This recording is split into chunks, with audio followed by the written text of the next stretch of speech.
pangit mag-invest dito sa Pilipinas. Kasi walang investor protection, tapos namamanipulate pa ng mga whales yung stock price. Shoutout sa'yo, totoo yung sinabi mo. Madali lang to namamanipulate ng mga whales o yung mga malalaking kumpanya, malalaking broker company, ng mga funds o basically ng mga mayayaman. So personally, ano ba yung diskarte na ginagawa ko rito? Una, mas maganda na invest ka through funds.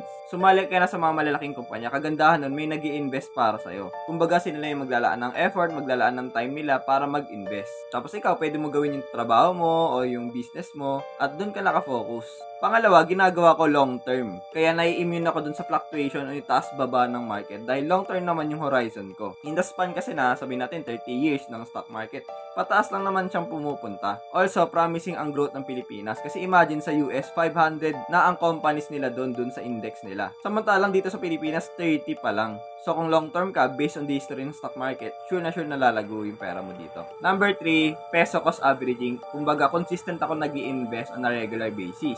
Regardless kung mataas ba o mababa yung market, nag-i-invest lang ako. So, na-average ko yung growth nila. Kung nagustuhan mo yung mga ganitong content, alam mo na gagawin mo.